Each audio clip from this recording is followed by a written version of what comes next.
कौतुक माणसाला प्रेरणा देतं, कौतुक माणसाला प्रोत्साहन देतं, कौतुक माणसाला बळ देतं.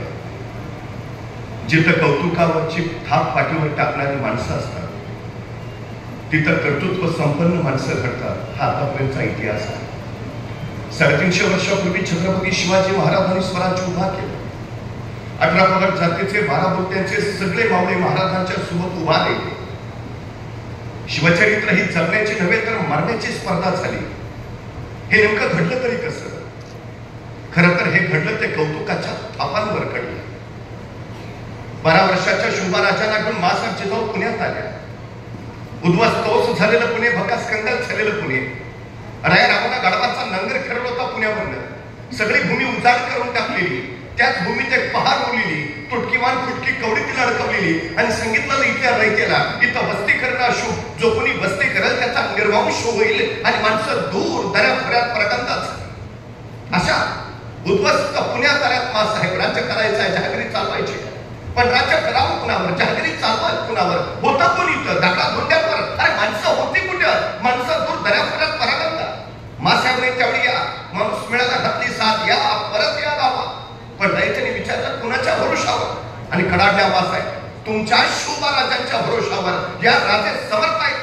पण त्याच वेळी रयतेने बोट दाखवलं. मातीच्या उरात ओल्या गेल्या त्या पहारीकडं आणि विचारलं कसं यावं, कसं यावं? इथं अनुक्रमचा निर्वंश होईल. आणि त्या सरशी मासाहेब झाल्या पुढं मातीच्या उरात ती पार उचकटली, दूर भिरकावून दिली. अंधश्रद्धेचं जोकट झुगारलं आणि कडाडल्या मासाहेब, मी राहील तिथं, उद्या माझा झाला निर्वंश तरी. आणि आपल्या एकुलत्या एक शुभांना घेऊन मासाहेब स्वतः पुण्यात राहायला लागल्या. रयतेला विश्वास आला, अरे मासाहेब राहताय तिथं, आपण का नाही? रयत परतू लागली, घरं गजबजू लागली, गावं कुजबुजू लागली. पण रयते पुढे प्रश्न पडला, गावात राहावं, घरात राहावं, पण खावं काय, प्यावं काय? शेती करावी तर पेरावं काय? काय आहे आपल्याकडं? आणि त्यावेळी महाराष्ट्रातली पहिली सहकारी संस्था उभा राहिली, जिचं नाव होतं स्वराज्य. आणि या स्वराज्याच्या संस्थापिका होत्या मासाहेब जिजाऊ.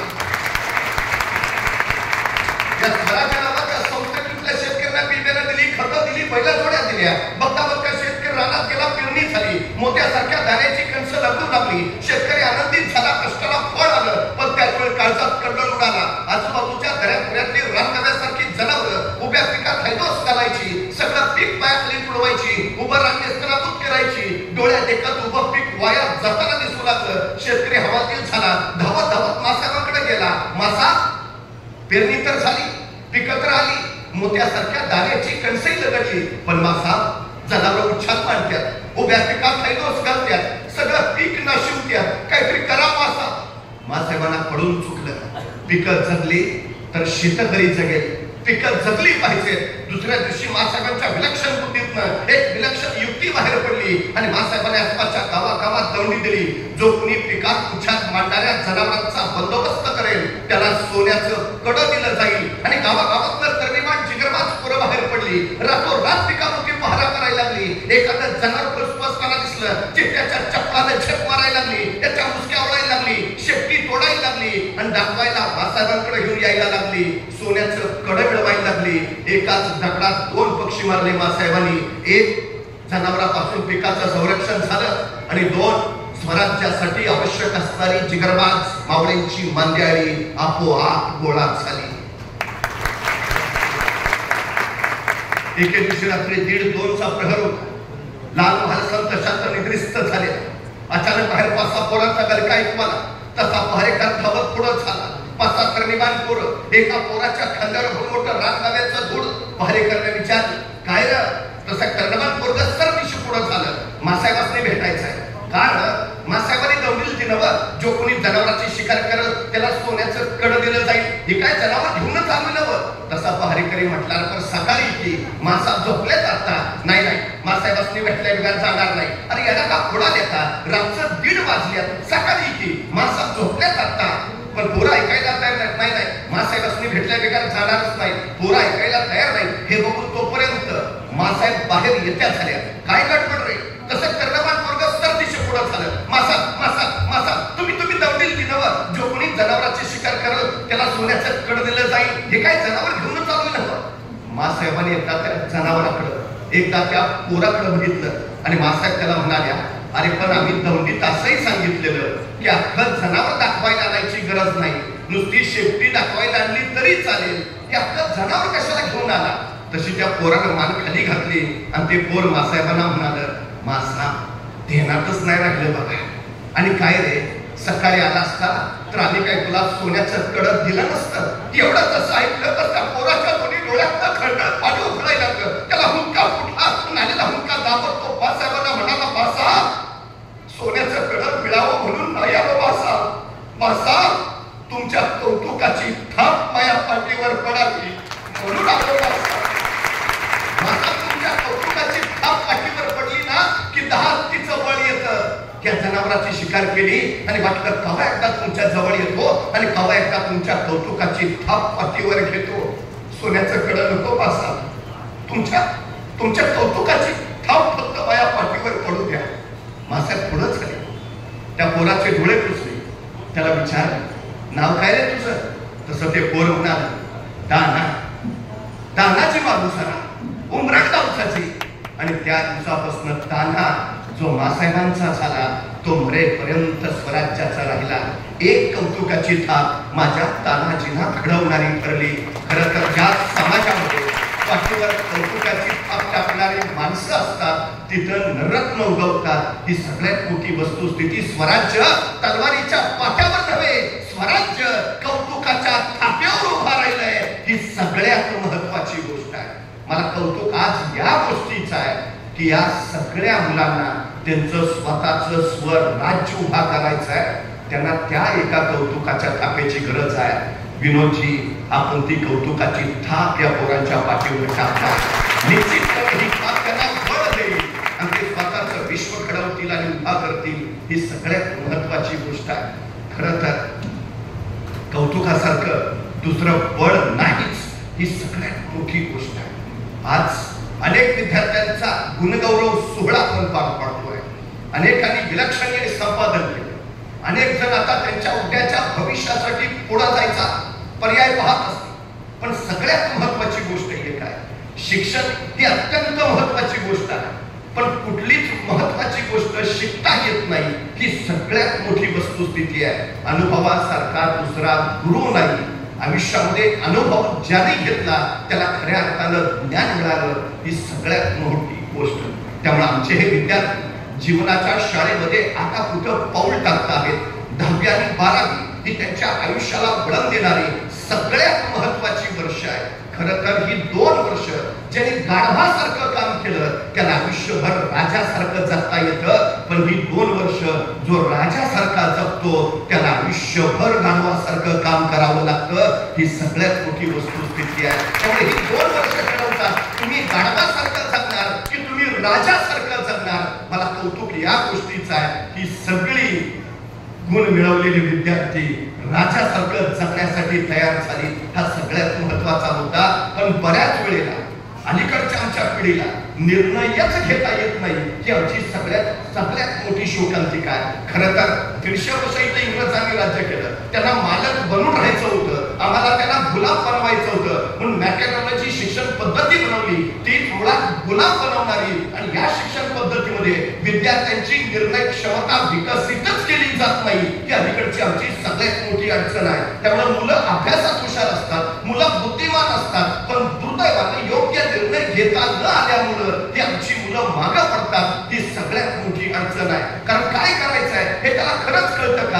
हा सगळ्यात महत्वाचा चिंतनाचा विषय आहे. आमच्या मुलांच्या हातात एक संस्काराचा कंदील द्या. त्याला सांगा, तुझ्या पावलापुरता उजेड आम्ही तुला दिलाय, आता तुझी वाट तू चाल. तो चालत राहील, चालत राहील. चालता चालता त्याच्या लक्षात येईल आपण आपल्या पायावर उभा आहोत. ज्यावेळी तो पायावर उभा राहील त्यावेळी त्याला दुसरा नियम सांगा, जी माणसं पायानं चालतात ती फक्त अंतर काढतात आणि जी माणसं डोक्यानं चालतात ती ध्येयापर्यंत पोहोचतात. आमच्या पोरांनी फक्त पायाने चालायला नको तर त्यांनी डोक्याने चालायला हवं, हे सगळ्यात महत्वाचं. आणि ज्या दिवशी तो डोक्याने चालायला लागेल त्यावेळी त्याला तिसरा नियम सांगा, आपल्या डोक्यात आणि आपल्या शेतात काय पिकतं याच्यापेक्षा बाजारात काय विकतं हे ज्याला कळतं तो जगाच्या बाजारपेठेत उभा राहतो. आमची ही उद्याची पिढी आम्हाला जगाच्या बाजारपेठेत उभा करायचा आहे. तेव्हा उद्याचं जग कसं असेल, उद्याची बाजारपेठ कशी असेल असेल आणि त्या बाजारपेठेत माझा मुलगा कसा टिकेल त्यासाठी तरी आता काय केलं पाहिजे, कुठल्या दिशेला गेलं पाहिजे, कोणता निर्णय घेतला पाहिजे याचं ज्ञान असणं ही अत्यंत महत्वाची गोष्ट आहे. खरं तर एक गोष्ट आपण लक्षात ठेवायला हवी, काही माणसं निर्णयच घेत नाही. का? चुकला तर निर्णय चुकेल याची भीती त्यांच्या मनात ठाम असते. पण पहिला निर्णय घ्या, चुकला तर अनुभव येईल आणि बरोबर आला तर तो यश देईल. म्हणजे आपला तोटा आहे कुठं? पटकन कामाला लागायचं असेल तर पटकन निर्णय घ्यावा लागतो. ही सगळ्यात महत्वाची गोष्ट. चंद्रावर पहिलं पाऊल टाकणाऱ्या मानवाचं नाव काय?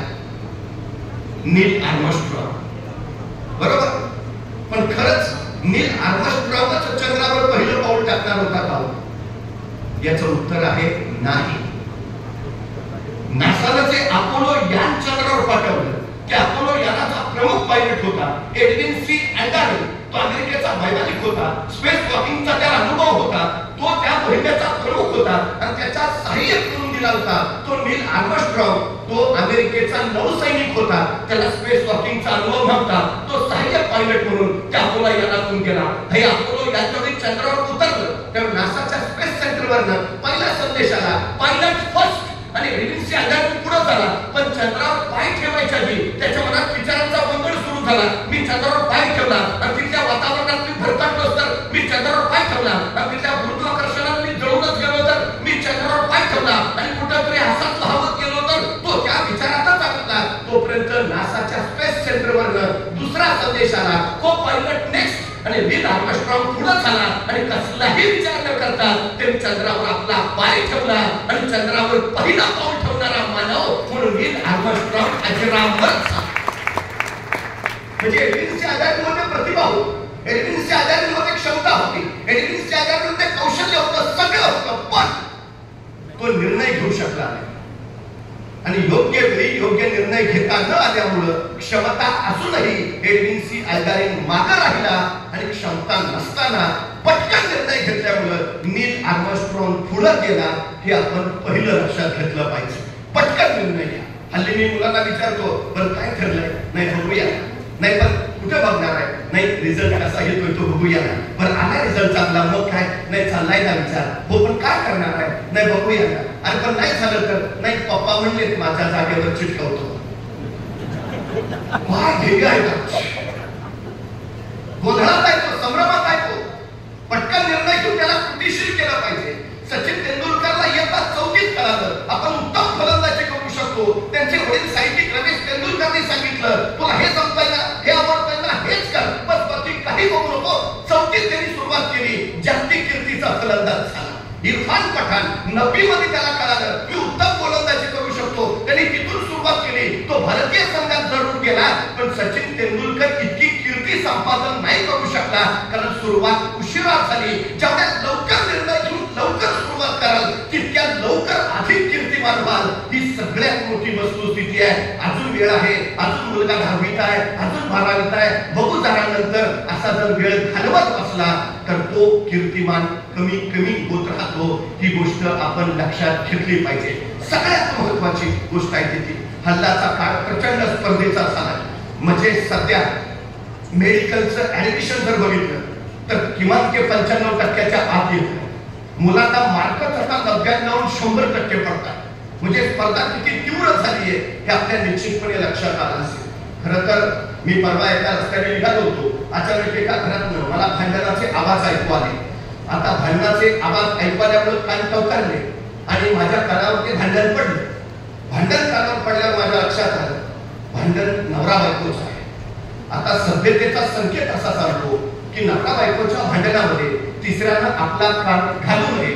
पण विषय एवढा चांगला होता की कान काय माझे पाय पण त्या भांडणाकडे वळाले. बायको तावातावाने म्हणत होती, हे बघा मी आता तुमचं अजिबात ऐकणार नाही. काही झालं तरी माझ्या मुलाला डॉक्टरच करायचं. नवरा म्हणे हल्ली काय मिळतं का डॉक्टरांना? तू गप्प तुला कळत नाही. माझ्या मुलाला इंजिनियरच करायचं. बायको म्हणजे अजिबात नाही डॉक्टर. नवरा म्हणे इंजिनियर. शेजारी पदार गोळा झाले. निम्मा गट बायकोच्या बाजूचा, निम्मा गट नवऱ्याच्या बाजूचा. एक गट म्हणे बरोबर आहे तुमचं, डॉक्टरच करा. दुसरा गट म्हणे नाही नाही इंजिनियरच करा. बघता बघता गर्दी आणखी वाढली. घरात गर्दी वागेना, गर्दी अंगणात आली. येणारी जाती वाहनं थांबली. वाहनातली माणसं उतरली. विषय काय आहे? माणसं भांडणात चांगली व्हायला लागली. सांगायला लागली बरोबर आहे डॉक्टर करा. एक म्हणाला इंजिनियर करा. धावत आले, भांडणाच्या उद्भवापर्यंत पोहोचले. या नवरा बायको जवळ गेले, भांडणाचा मुद्दा काय पाहिला सांगा. तशी बायको पोलिसांना म्हणाली की बघा मी यावेळी अजिबात ऐकणार नाही, काही झालं तरी माझ्या मुलाला डॉक्टरच करायचं आहे. नवरा म्हटला तिला काय कळतंय, मी सांगतोय ना माझ्या मुलाला इंजिनियरच बनवायचं आहे. तसं की इन्स्पेक्टर म्हणले तुम्ही दोघंही शांत बसा, पहिल्यांदा तुमच्या मुलाला माझ्या पुढे बोलवा, मला त्याला विचारू द्या त्याला काय व्हायचं आहे. तशी बायको लाजत म्हणाली तू अजून जन्माला यायचा आहे.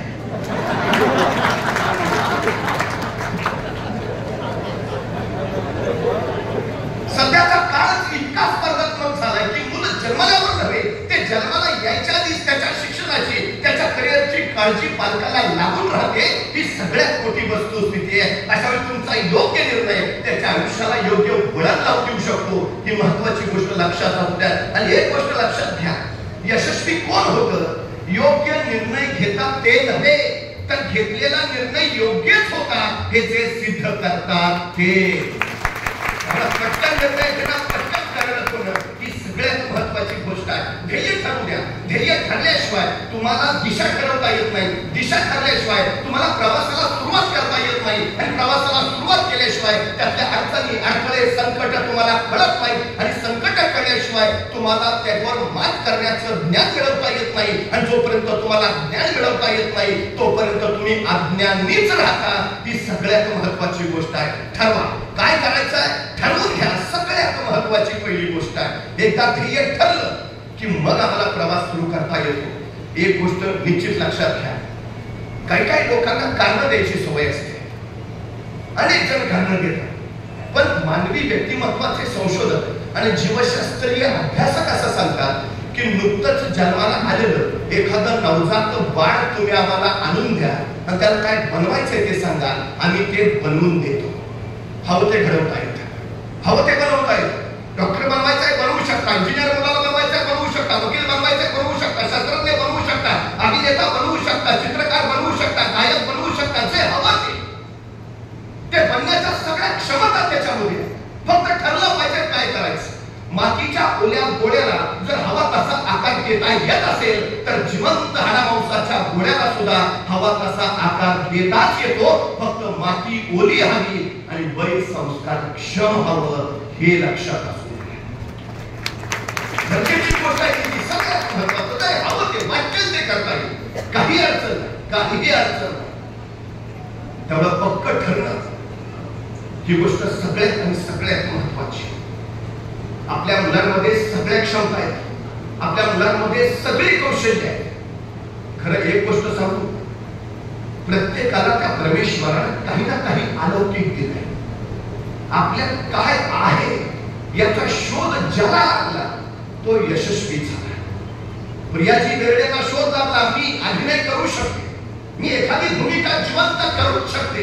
त्यांनी त्यांच्यातल्या त्या अलौकिक गुणांचा विकास केला आणि आज अभिनेत्री म्हणून देशभर त्या ख्यातनाम झाल्या. काळाला काय आहे असं प्रत्येकात काही ना काही आहे, पण दुर्दैवानं आपल्यात काय आहे याचा पत्ताच अनेकांना लागत नाही. ही आमची अलीकडची सगळ्यात मोठी अडचण आहे.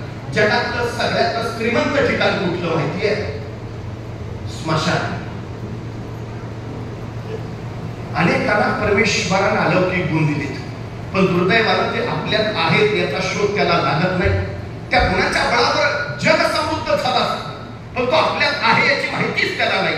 त्यामुळे त्याचा वापर न होता चौघांच्या खांद्यावर तो ज्यावेळी स्मशानात जातो त्याच्याबरोबर तो अलौकिक गुणही तिथंच पोचतो आणि त्याच्या राखेबरोबर तो तिथंच पडून राहतो. असंख्यांचे असे असंख्य अलौकिक गुण त्या स्मशानात आहेत. म्हणून मी त्या स्मशानाला जगातलं सगळ्यात श्रीमंत ठिकाण.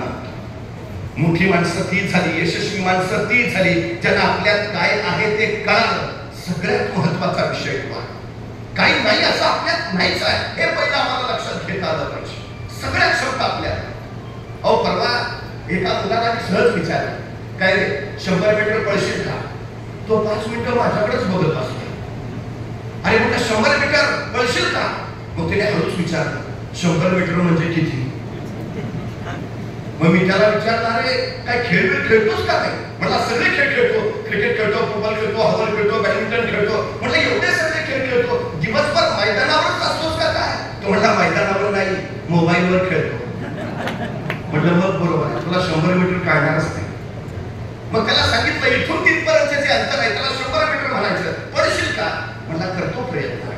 अरे तुला 100 मीटर सांगतोय पळायला, 5 किलोमीटर थोडं सांगतोय, काय प्रयत्न कर? नाही नाही करतो ना प्रयत्न. बरं म्हटलं मला सांग, हे 100 मीटर अंतर पार करायला तुला किती वेळ लागेल? तो 5 मिनिटं अंतरच बघत बसला. अरे मला सांग ना किती वेळ लागेल? मग म्हटला 5 मिनिटं तरी लागतील. तुला 5 मिनिटं? अरे 100 मीटर पळायचं आहे. हो 5 मिनिटं तर लागतील. अरे हुसेन बोल्टचं ऑलिम्पिकचा रेकॉर्ड 9.98 सेकंदाचा आहे. म्हणजे हुसेन बोल्ट 10 सेकंदात 100 मीटर पळतो. तू 15 सेकंद म्हण, 20 सेकंद म्हण, 25 सेकंद म्हण, का 5 मिनिटं? हो माझं मला माहिती आहे ना. अरे म्हणलं किती वेळ लागेल? सांगितलं ना 5 मिनिटं लागतील. पण तेवढ्यात त्याचा मित्र धावत आला. कोण? कुत्रा पिसाळलाय. इतक्या भयान वेगात पळत सुटला. 7 सेकंदात 100 मीटर. मी म्हणतो तुला का हुसेन बोल्ट रे येतात बोललोस. हुसेन बोल्टला 10 सेकंद लागतात, तू 7 सेकंदात पडलास. म्हटलं मग कुत्रं मागं लागलं होतं. म्हणजे 7 सेकंदात 100 मीटर पळायची क्षमता तुमच्या आहे. बाहेर कधी आली? संकट आलं तेव्हा. मग संकट चांगली आहेत का वाईट आहेत? चांगली आहे, त्यांचं स्वागत करायला हवं. संकट तुम्हाला अडवायला येत नाही, संकट तुमची उंची वाढवायला येतात. अडथळे तुम्हाला रोखायला येत नाही, अडथळे तुमच्यातल्या क्षमता बाहेर काढतात. अडचणी तुम्हाला थांबवायला येत नाही, अडचणी तुमच्यातली कौशल्य विकसित करतात. संकट अडथळे अडचणी यायलाच हव्या, कारण त्याच तुम्हाला घडवतात. ही सगळ्यात आणि सगळ्यात मोठी वस्तुस्थिती आहे. माणसं उगाच काय करू नाही, आम्ही गरीब आहे ना. अरे उत्तम, श्रीमंत व्हायला तुला मिळालेली ही सर्वोत्तम संधी आहे. नाही मला जरा बुद्धी कमी आहे, चांगला आहे ना. विद्वान व्हायला तुला मिळालेली ही सर्वोत्तम संधी आहे. स्वतःच्या कमतरताना बलस्थान बनवा, त्या बलस्थानाच्या बळावर स्वतःच्या कर्तृत्वाचा ध्वज फडकवा. हे संग्रामच्या पोरांना. काय काय पोरं नुसती आमची परिस्थिती नव्हती हो, तू ग. मला भयान राग येतो असल्या माणसाचा. आमची परिस्थिती नव्हती हो. परिस्थिती माणसाला घडवती नाही आणि परिस्थिती माणसाला बिघडवती नाही. माणूसच परिस्थिती घडवतो आणि माणूसच परिस्थिती बिघडवतो. ही सगळ्यात मोठी वस्तुस्थिती आहे. नाहीतर शाळेला जायला सुद्धा ज्याला 5 किलोमीटर चालत जावं लागायचं. परिस्थिती इतकी हलाखीची, अशा परिस्थितीवर मात करून आज विलोची सोडवणे या परिसरातल्या असंख्य विद्यार्थ्यांच्या पाठीवर कौतुकाची थाप टाकतात. परिस्थितीमुळे ते तिथेच राहिले. कधी काळी स्वतःकडे सायकल नसणारा माणूस आज लाखोंच्या गाड्या घेऊन फिरतो. हे कशाच्या बळावर? परिस्थिती माणसाला नाही, माणूस परिस्थिती घडवतो. हे पहिलं लक्षात असू द्या. रस्त्यावरच्या विजेच्या खांबाच्या उजेडाखाली बसून डॉक्टर बाबासाहेब आंबेडकरांनी अभ्यास केला आणि त्या अमेरिकेच्या कोलंबिया विद्यापीठात पोहोचले. त्या कोलंबिया विद्यापीठाच्या प्रवेशद्वारावर लिहिलंय, शतकातील सर्वोत्तम विद्यार्थी डॉक्टर बाबासाहेब आंबेडकर. विलक्षण बुद्धिमत्ता होती त्यांच्याकडे, विलक्षण. 10 वर्षापूर्वी त्यांनी एखादं पुस्तक वाचलेलं असायचं आणि कुणीतरी त्यांना 10 वर्षानंतर त्याचा संदर्भ विचारायचा. बाबासाहेब तुम्ही 10 वर्षापूर्वी हे पुस्तक वाचलेलं, त्याच्या 200 क्रमांकाच्या पानावरच्या दुसऱ्या पॅरेग्राफवरती 3री ओळ काय आहे? आणि डॉक्टर बाबासाहेब आंबेडकर लगेच अचूक सांगायचे. लोक म्हणायचे काय विद्वत्ता, काय बुद्धिमत्ता. आणि डॉक्टर बाबासाहेब आंबेडकर सांगायचे माझ्या परिस्थितीनं मला दिलेली ही देणगी आहे. माझी परिस्थिती अत्यंत हलाखीची. मला पुस्तकं घेऊन द्यायला माझ्या वडिलांकडे पैसे नसायचे.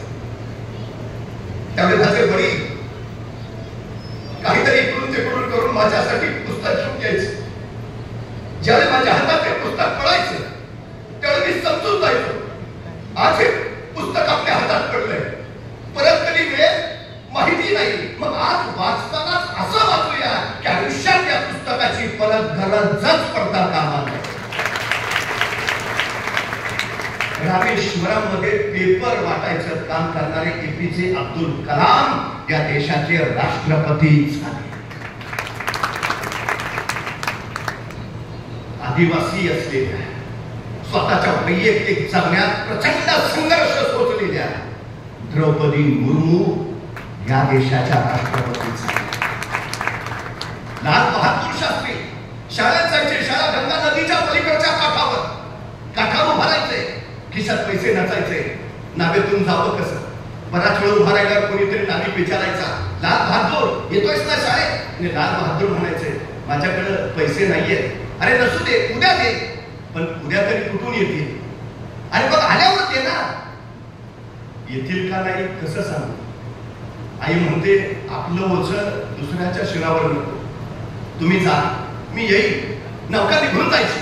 लाल बहादूर शास्त्र्यांगावरचे कपडे काढायचे, त्या कपड्यात स्वतःची वह्या पुस्तकं गुंडाळायचे, त्याचा मुंडाचा करून डोक्याला बांधायचे आणि सरळ गंगेत उडी घ्यायचे आणि खापाचा पोहत पलीकडच्या काठावर जायचे. काठावर जाऊन परत कपडे घालायचे, वह्या पुस्तकं हातात घ्यायचे आणि वर्गात जाऊन बसायचे. ते लाल बहादूर शास्त्री या देशाचे पंतप्रधान झाले. कोण होतं परत तुम्हाला आलं?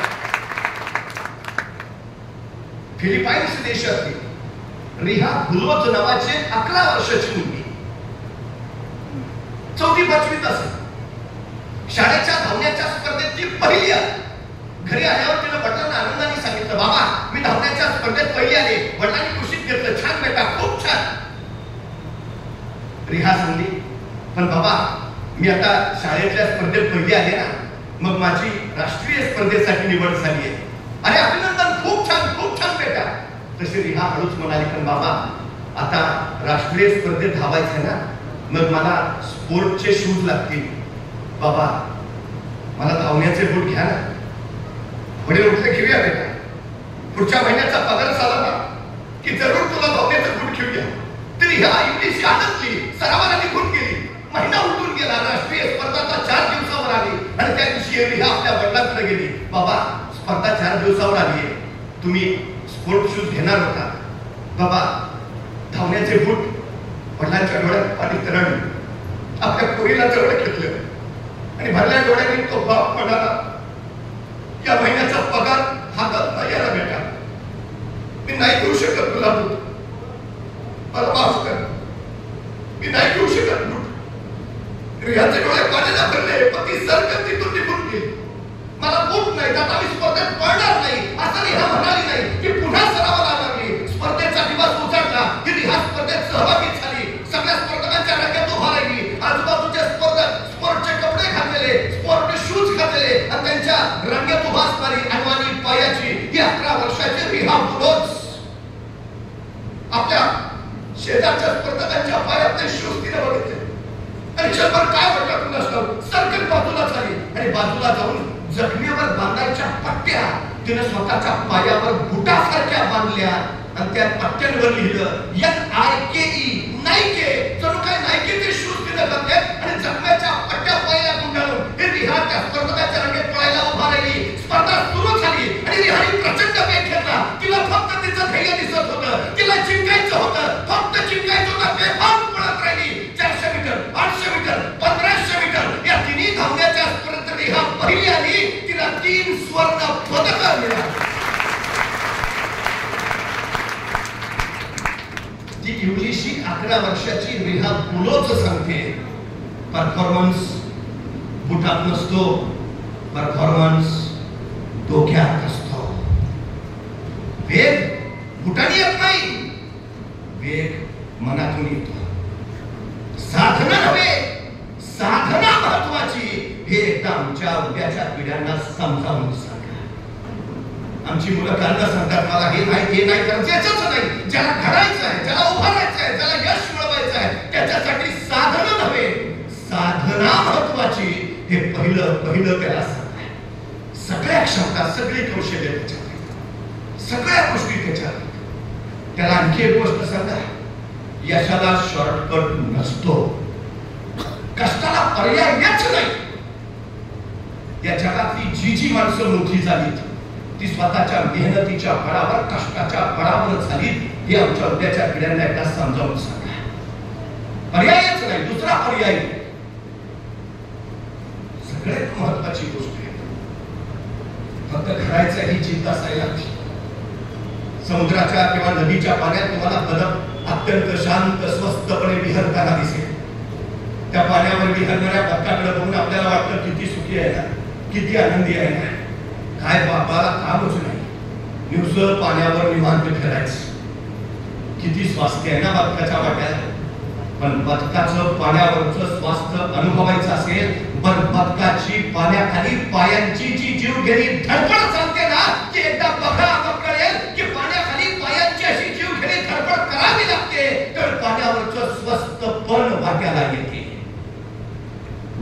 लाल दिव्याच्या गाडीतलं माणसं फिरतात आणि आम्हाला काय, अरे पण ते मिळवायला त्यांनी काय कष्ट केले ते एकदा अनुभव, मग ते कळेल काय करावं लागतं ते.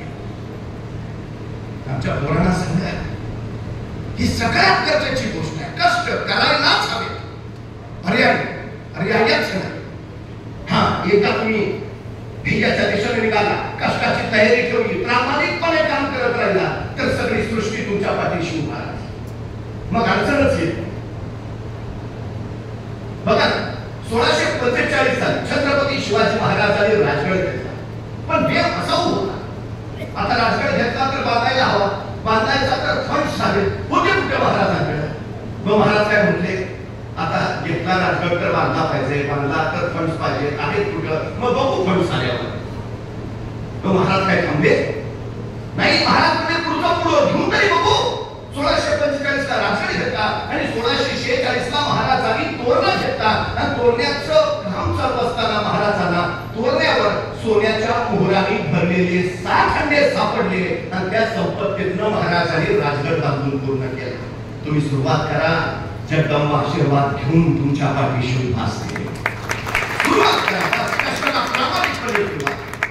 1670 ला मुघल मराठा संघर्ष प्रचंड वाढला, मोगलांची फौज 2 लाख आणि महाराजांची 20,000. आता महाराज असं म्हटले का, त्यांची 2 लाख, आपली 20,000, डिपॉझिट पण राहणार नाही, कशाला अर्ज भरा.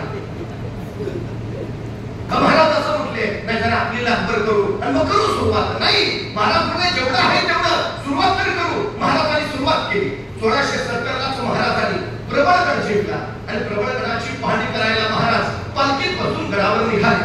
पालखीत बसलेल्या महाराजांच्या शेल्याचे एक टोक पालखीच्या बाहेर लोंकळत होतं. प्रबळगडाच्या एका मार्गावर जाताना महाराजांच्या शेल्याचं लोंकळणारं ते टोक एका बोरीच्या झाडाच्या फांदीच्या काट्यात अडकलं आणि महाराजांना ताण बसला. तसे महाराज म्हणाले, पालखी थांबवा. पालखी थांबली आणि महाराज सोबत्याला सांगू लागले, हे बोरीचे झाड आम्हाला पुढे जाण्यापासून अडवते आहे. हे बोरीचे झाड आमच्या पुढे जाण्यावर आक्षेप घेतले आहे. हे बोरीचे झाड आम्हाला काहीतरी सांगू पाहते आहे. इथे काहीतरी आहे, आहे, आहे. खणा, खणा. माणसं कामाला लागली, बस सापड खाली गेली, तर हिंद सापडली, उकरली. 27 घागरी आणि 4 कढया एवढंच सोनं महाराजांना तिथं सापडलं आणि त्या संपत्तीतनं महाराजांनी फौज उभा केली आणि मग तो रणसंग्राम जिंकला. महाराज सांगताय, तुम्ही सुरुवात करा, सुरुवात करा, अडचण काही. एकदा सुरुवात केली की मग आपोआप वाटा सुटत जातात, आपोआप पर्याय निघत जातात, आपोआप नवीन नवीन गोष्टी पुढे येत राहतात. फक्त ध्येयाच्या दिशेनं सततची वाटचाल ठेवायला. कोलंबस त्यांनी भूमीचा शोध लावला, प्रचंड लाटांमध्ये आला, वादळात वळला, तुफानात भरकटला, पण तरी तो मागच फिरला नाही. या कोलंबसला कुणीतरी विचारलं, तुमच्या यशाचं रहस्य? तो फक्त एवढंच म्हटला, मी माघार घेतली नाही, मी माघार घेतली नाही. तुम्ही हरता तेवढी पराभूत होता असं नव्हे, तुम्ही प्रयत्न करणं जेव्हा सोडता तेव्हा तुम्ही पराभूत होता, हे लक्षात असू द्या. सातत्य हा एक विलक्षण यशाचा गुण आहे. सततपणा, चिकाटी ही त्याला वेगळी असणारी नाव आहे. हे सातत्य ज्याच्या खाली आहे त्याला अवघड काहीच नसतं, हे पहिलं लक्षात असू द्या. खरं तर पाण्याचा एक थेंब वज्रासारख्या कठीण दगडावर सतत सतत सतत पडत राहतो आणि एक दिवस वज्रासारखा तो दगड फुटतो. तो काय पाण्याच्या थेंबाच्या ताकदीनं फुटतो? नाही, सतत सतत सतत त्याच्या पडणाऱ्या सातत्याच्या सामर्थ्यानं फुटतो. जिथे दर नदीचा उगम होतो तिथं दर एका 7 सेकंदांनी पाण्याचा एक थेंब पडतो. दर 7 सेकंदांनी एक थेंब. 7 सेकंदांनी पडणाऱ्या पाण्याच्या एका एका थेंबावर जगातली सगळ्यात लांब नदी अमेझॉन तयार झाली आहे. तुम्ही एकाच दिवशी प्रचंड काम केलं आणि पुढचा आठवडा निवांत बसला, तुम्ही यशस्वी होणार नाही. सततचं सातत्य तुम्हाला यशस्वी बनवतं. ही सगळ्यात महत्वाची गोष्ट लक्षात ठेवा. मुंगी बघितली, मुंगी केवढीशी, तिचं डोकं केवढंसं, डोक्याचा मेंदू केवढासा, तरी पण त्या मुंगीला बरोबर कळतं कुठल्या गावातल्या कितव्या आडीतल्या, कितव्या घरातल्या, कितव्या खोलीतल्या, कितव्या कपाटावरच्या, कितव्या फळीवर किती नंबरचा साखरेचा डबा आहे. सांगावं लागत नाही, रस्ता दाखवावं लागत नाही. मुंगी कणवर असते, महिनाभरात नंबर साखर फस्त करते. आणि एवढीशी मुंगी जर आपलं ध्येय गाठत असेल, आम्हाला अडचण काय मुंग्या आंधळे असतात, मुंग्यांना डोळे नसतात, मुंग्या दृष्टीहीन आहेत, पण तरीही मुंग्यांची रांग चुकलेली तुम्हाला कधीच दिसणार नाही. आंधळ्या मुंग्या जर शिस्त पाळत असतील तर दृष्टी असणारे आम्ही ध्येयाच्या दिशेला शिस्तीनं जर गेलो तर अडचण काय येणार नाही. कुणीतरी एका तत्वज्ञाला विचारलं हे जग कधी संपेल, आणि तो तत्वज्ञ म्हणाला ज्या दिवशी एखादी मुंगी निवांत आरामात बसलेली तुम्हाला दिसेल त्या दिवशी समजून जा जगाचा अंतकाळ जवळ आलाय. मला फक्त निवांताने आरामात बसलेली मुंगी दाखवा. अखंड काम करत असते, सतत काम करत असते. आमची पोरं म्हणतात इतकं काम करायचं, मरायचं का? माणूस कामानं मरत नाही. कामानं मरत असता तर सकाळी जन्मात आलेली मुंगी दुपारी मरण पावली असती. पण मुंग्या जगतात किती माहिती आहे? मुंग्यांचं वय किती आयुष्य? मुंग्यांच्या काही प्रजाती 35 वर्ष जगतात, हे लक्षात ठेवा. मुंग्यासारखा जो सतत काम करत राहतो तो दीर्घायुषी होतो, आणि जो निवांत आरामात जगतो तो अल्पायुषी असतो. आमच्या नव्या पिढीला हे सूत्र सांगा. ही सगळ्यात आणि सगळ्यात महत्वाची गोष्ट आहे. प्रत्येक गोष्टीला पर्याय निर्माण करता येईल, प्रत्येक गोष्टीला नवं दार निर्माण करता येतं. ज्यावेळी आपल्यासाठी एखादं दार बंद होतं त्यावेळी आता सगळं संपलं असं समजायची अजिबात कारण नाही. परमेश्वर ज्यावेळी एक दार बंद करतो त्यावेळी तो आपल्यासाठी इतर 10 दार उघडी करत असतो, हे पहिलं लक्षात असू द्या. छत्रपती शिवाजी महाराजांच्या यशाचं सगळ्यात मोठं रहस्य महाराजांनी पर्याय निर्माण केले. आमच्या मुलांच्यात हा गुण जाणीवपूर्वक घ्या. सगळ्यात महत्वाचा अहो बघा ना, 40,000ची फौज अफजल खान चालू करून आलाय. महाराजांनी तानाजीला सांगितलं खान 40,000 फौजांनी शिरतोय, ताना आपली फौज गोळा करा. फौज गोळा झाली. महाराजांनी विचारलं ताना किती झाले?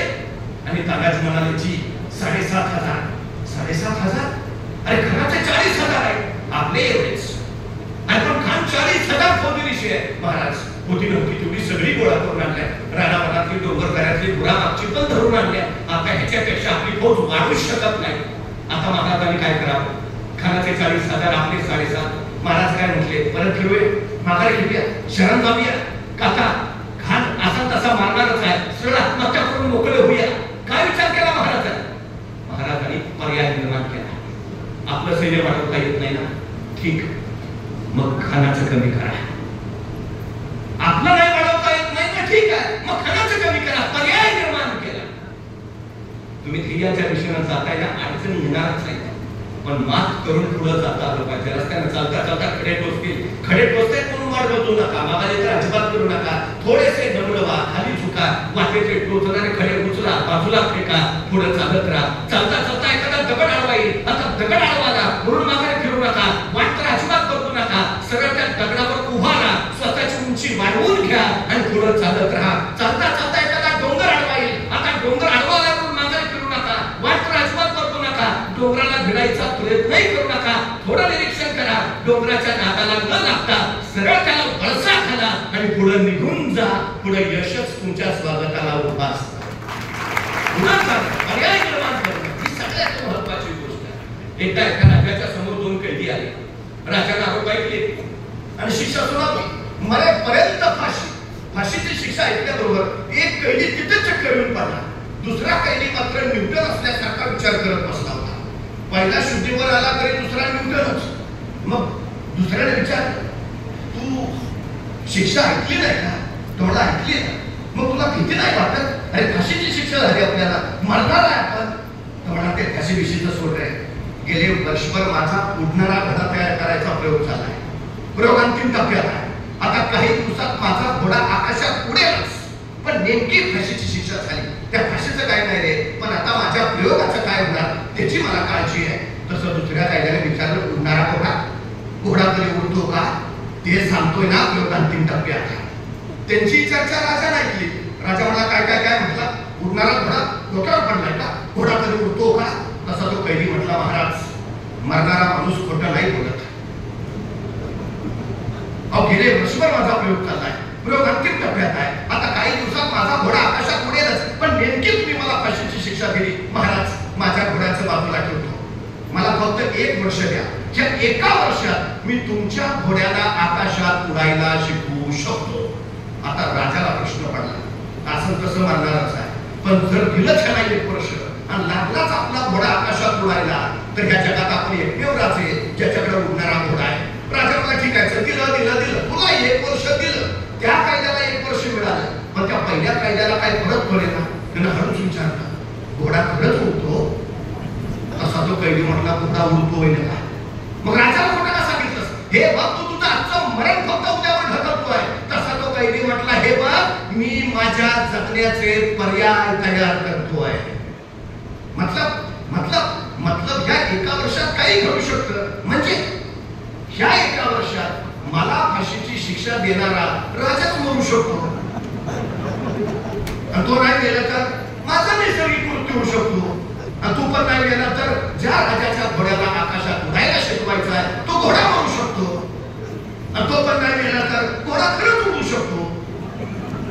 आणि काही होईल ना, वर्ष आहे माझ्याकडं, मी आता हा कशाला मानू, मी आता मागा कशाला घेऊ, मी आता परत कशाला फिरू, मी लढत राहीन. जोपर्यंत मी जिंकत नाही तोपर्यंत मी झुंजत राहीन. परत फिरले नाही. ध्येय गाठाचे. आमच्या पूर्णसंघात ध्येयाच्या दिशेने झेपावत राहा. झेपावता येत नाही, उड्या मारत जा. उड्या मारता येत नाही, पळत जा. पळता येत नाही, चालत जा. चालता येत नाही, रंगत जा. पण जा. जोपर्यंत ध्येयापर्यंत पोहोचत नाहीस तोपर्यंत पुढे जात राहा.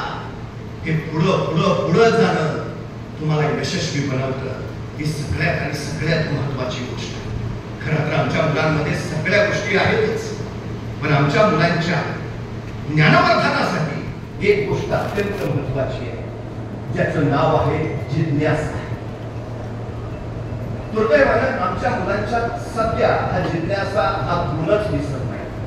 मी प्राध्यापक म्हणून काम करतो, पण वर्गात हल्ली मुलं प्रश्नच विचारत नाही. प्रश्न न विचारायची 2 कारण आहेत. पहिलं कारण सगळं कळतंय, आणि दुसरं कारण काहीच कळत नाही. प्रश्नच विचारत नाही मुलं, अजिबातच नाही. याचं कारण काय की त्यातला जिज्ञासा नावाचा गुणच हरवलाय, विषयच राहिला नाही. मी वारंवार सांगतो, तुम्हाला ज्ञान मिळवायचं ना, तुम्हाला विषयाचं आकलन झालं पाहिजे, विषय समजून घेता आला पाहिजे. आकलन कधी होईल? तुम्हाला प्रश्न पडतील तेव्हा. प्रश्न पडले तर तुम्ही उत्तर शोधाल, उत्तर शोधली तर विषय समजेल, विषय समजला तर तुम्हाला आकलन होईल. जिज्ञासा हा अत्यंत महत्वाचा मुद्दा आहे. मला कधी कधी बरं वाटतं, बरं झालं ते सफरचंदाच्या झाडाखाली न्यूटनच बसला होता. खरंच बरं वाटतं कधी. आणि मग तो सफरचंद खाली पडलं, आणि मग त्या न्यूटनला प्रश्न पडला, सफरचंद खालीच का पडलं, आणि मग गुरुत्वाकर्षणाचा शोध लागला. पण खरंच बरं झालं न्यूटनच बसला. आपल्याच एखादा बसला असता का, आणि पडलं असतं सफरचंद खाली, काय प्रश्न पडला असता आपल्याला? बरं झालं मी असतानाच पडलं.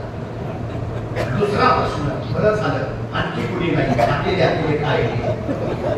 आणि जो एखाद्याला प्रश्न पडला सफरचंद खालीच का पडलं, आणि त्याने विचारलं वडिलांना, बाबा सफरचंद खाली का पडलं? बाबा म्हणतात, खाना बुटाट्यानं का डोक्याला ताप येतो, ऐके घ्या तुम्ही आहेत का?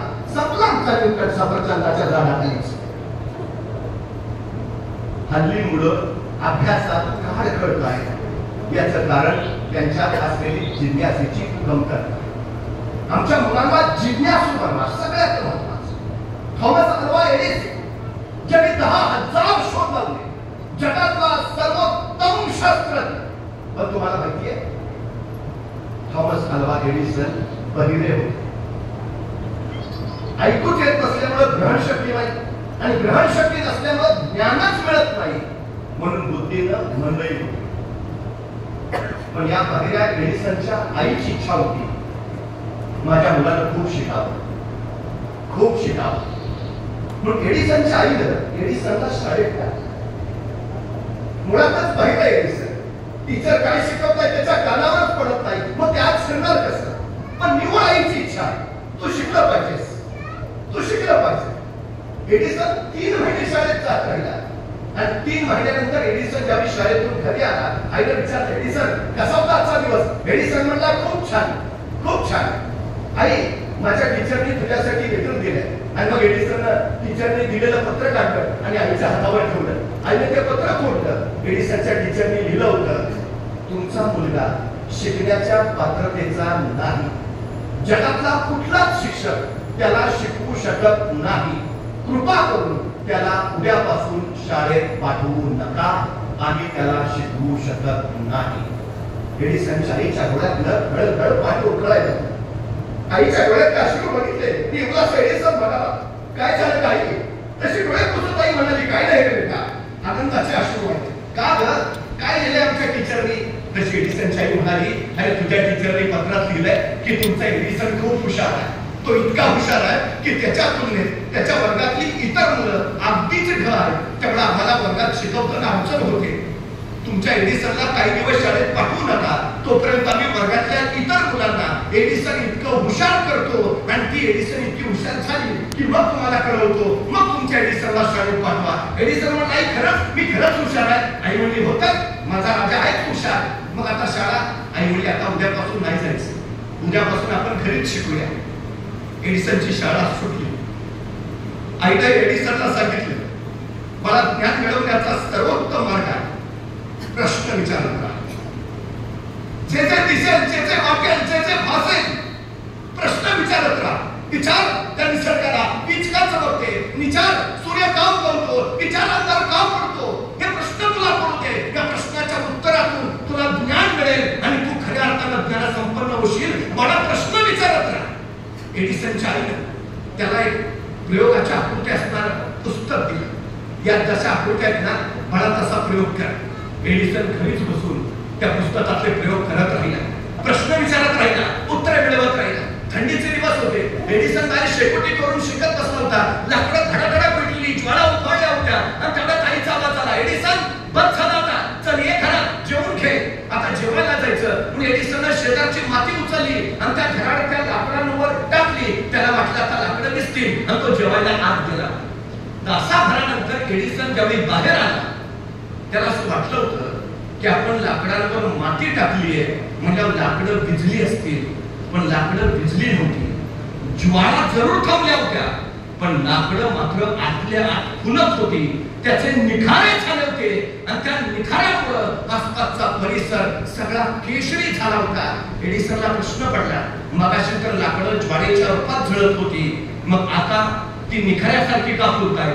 मी माती टाकली तर लाकडं भिजायला हवी होती, पण ती न भिजता निखाऱ्यासारखी का फुलत आहे? एडिसनला उत्तर मिळालं की जोपर्यंत लाकडांना ऑक्सिजनचा अखंड पुरवठा होत होता तोपर्यंत लाकडं ज्वाळेच्या रूपात जळत होती. मी त्याच्यावर माती टाकली, सब ऑक्सिजनचा अखंड प्रवाह खंडित झाला. ऑक्सिजन अभावी लाकडं भिजली नाही, मात्र ती आतल्या फुलत राहिली आणि त्याचा निखारा झाला. याच माहितीचा वापर एडिसन आपल्या प्रयोगात घेतला. त्यांनी निर्वात परीक्षा नळी घेतली. ऑक्सिजन नसलेल्या त्या परीक्षा नळीत एक विद्युत तार टाकली आणि त्या विद्युत तारेत त्याने विद्युत प्रवाह सोडला. विद्युत प्रवाह सोडलेली तार ऑक्सिजन अभावी पेटली नाही, पण ती तप्त झाली. इतकी तप्त झाली, इतकी लालबंद झाली की बघता बघता तिला सगळी खोली उजळून काढली आणि एडिसनला विद्युत बल्बचा शोध लागला. सगळं जग एडिसननं उजळून काढलं. जिज्ञासा जग समृद्ध करते. वैयक्तिक आयुष्य तर करतेच, पण जग समृद्ध करते. या एडिसननं तब्बल 10,000 प्रयोग केले. खरं तर आज आम्ही रेकॉर्डिंग ऐकतो, गाणी ऐकतो. मेणाच्या तबकडीवर शब्द रेकॉर्ड करण्याचा प्रयोग हा एडिसननं केला.